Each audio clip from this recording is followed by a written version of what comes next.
ভরা বর্ষার মধ্যে মাথার উপর থেকে সরে গেল ছাদ। পশ্চিম বর্ধমানের ডিভিসের লেফট ব্যাংক এলাকায় ফের বুলডোজার অভিযান চালালো দামোদর ভ্যালি কর্পোরেশন। কড়া পুলিশি নিরাপত্তার মধ্যে দুই বুলডোজার দিয়ে একের পর এক আবাসন ভাঙা হয়। ডিভিসি সূত্রে জানা গেছে, লেফট ব্যাংক এলাকায় মোট 110টি আবাসন ভেঙে ফেলার সিদ্ধান্ত নেওয়া হয়েছে। গত 15ই জুন উচ্ছেদ অভিযান শুরু হলেও বাসিন্দাদের আবেদনে 1 মাসের সময় দেওয়া হয়েছিল। সেই সময়সীমা শেষ হতেই ফের শুরু হয় অভিযান।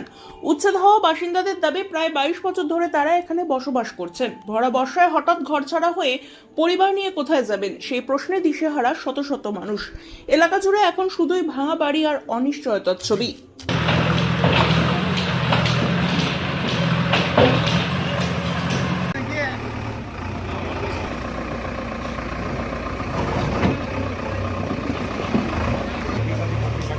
হচ্ছে কি কি ব্যবস্থা রয়েছে এবং কতটা কি অভিযানে রয়েছে?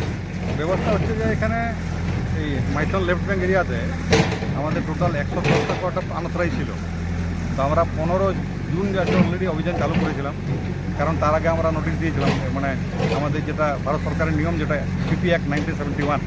তো আমি এখানে যে আছে ডিজিএম অ্যাডমিনিস্ট্রেশন এবং স্টেট অফিসার, তো আমার যাতে অথরিটি আছে নোটিশ ইস্যু করার জন্য, তো সেইভাবে নোটিশ ইস্যু করা হয়েছিল। এবং নোটিশ ইস্যু করার পরে যা আছে আমরা ডিস্ট্রিক্ট অ্যাডমিনিস্ট্রেশনকে জানিয়েছিলাম যে আমরা এভিকশন করাবো। তখন 15 জুনে ডেট দেওয়া হয়েছিল, তো তখন আমরা শুরু করেছিলাম। তো সেই সময় যা আছে মাননীয় আমাদের বিধায়ক যিনি আছে, আমাদের যিনি এমএলএ সাহেব অরিজিৎ রায় সাহেব, উনি কোর্টে এসে আমাকে রিকোয়েস্ট করলেন যে আরও 1 মাস টাইম দিয়ে দেন ওরাকে। তো আমরা সেইভাবে যা আছে আর 1 মাস টাইম দিয়েছিলাম। তো সেটা 1 মাস, যেটা 15 জুলাইয়ে শেষ হয়। তো আমরা 15 জুলাইয়ের পরে, যেহেতু রথযাত্রা ফেস্টিভ্যাল ছিল না, একটা লোকের সেন্টিমেন্ট একটা, তো সেই জন্য রথযাত্রার পরে আবার আমরা 18 তারিখ থেকে আমরা শুরু করেছি। আজ থেকে স্যার উচ্ছেদ অভিযান চলছে, এটা কতদিন লাগবে? এই যে এটা আমরা টার্গেট নিয়েছি যে মোটামুটি 1 সপ্তাহের মধ্যে কমপ্লিট করবো আমরা, কারণ যাতে আমাদের পুলিশ ফোর্স এখানে আসানসোল পুলিশ কমিশনারেট থেকে পুলিশ দেওয়া হয়েছে, আমাদের সিআইএসএফ জওয়ানও আছে, আমাদের হোমগার্ড জওয়ানও আছে। কিন্তু বেশি দিন তো পুলিশ রাখা যাবে না। এখন মোটামুটি প্রায় 50খানা পুলিশ এসছে আসানসোল থেকে। এই যে স্যার হচ্ছে বুলডোজার দিয়ে ভাঙা হচ্ছে, এটা কি পরবর্তী ক্ষেত্রে ডিভিসির কোনো পরিকল্পনা রয়েছে, যে কোনো প্রজেক্ট?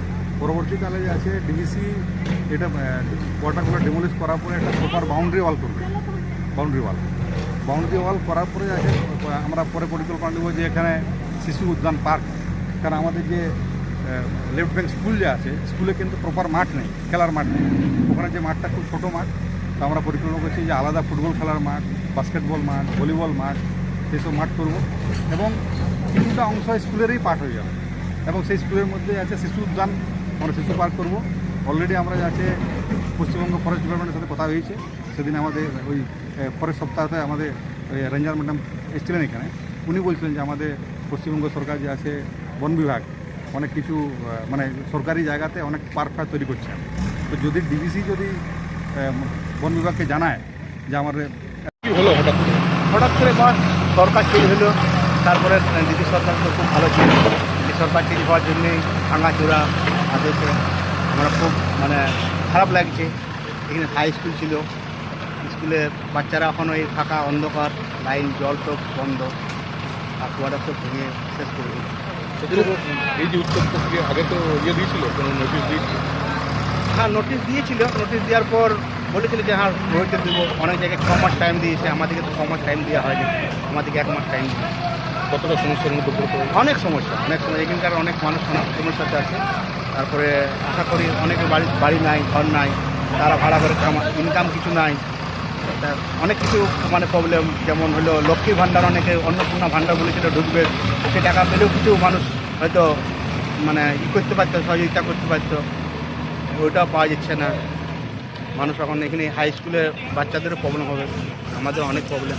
এর আগে যখন উচ্ছেদ অভিযান হয়, বিগত আগে দেখা গেছে যে বিধায়ক এখানে এসছে এবং আশ্বাস দিয়েছে। হ্যাঁ, আস্থা দিয়েছিল, বললো যে কিছুদিন থাকবে। তো কই কিছু তো আর হলো না। 1 মাসের জন্য সময় হ্যাঁ, দিয়েছিল। 1 মাস জন্য সময় দিয়েছিল, তারপরে সব ভাঙচুর হয়ে গেল। কি চাইছেন? কী চাইছি, খুব খারাপ লাগছে। কিছু যদি ভালো হতো, যে কারো বাড়ি ঘর, সেভাবেও কিছু নাই। তো আপনারা এখন কোথায় কী করবেন? ওইটাই মুশকিল হয়ে গেল। যদি বাড়ি ঘরও পাওয়া গেল, সেভাবে কিছু তো এখানে নাই। ডিবিসির জায়গা, তারপরে ডিবিসির কুয়াটা সব ভেঙে লাইন জল সব কেটে দিয়েছে। কত বছর ধরে থাকছেন এখানে? এখানে 22 বছর। কতগুলি আবাসন ছিল এমনি যারা মানুষ থাকতো? এখানে মোটামুটি 450 ঘর মতো। লাইন জল কি আগেই কেটে দিয়েছিল? না, লাইন জল দিত, লাইন জল তারপরে কেটে দিত, আবার ঠিক করে দিত, ডিবিসি দিত। এই কিছুদিন ধরে পুরো ডিস্টার্ব করছিল, তারপরে হঠাৎ করে লাইন জল হঠাৎ করে কেটে দিল। আজকে আপনারা বাড়িগুলো সব খালি আজকে করে- কেটেছিল না আগে কেটেছিল? না, আগে কাট তো দিয়ে দিত, আজকে পুরো কেটে লাইন জল সব ডিবিসি কোয়ার্টার আজকে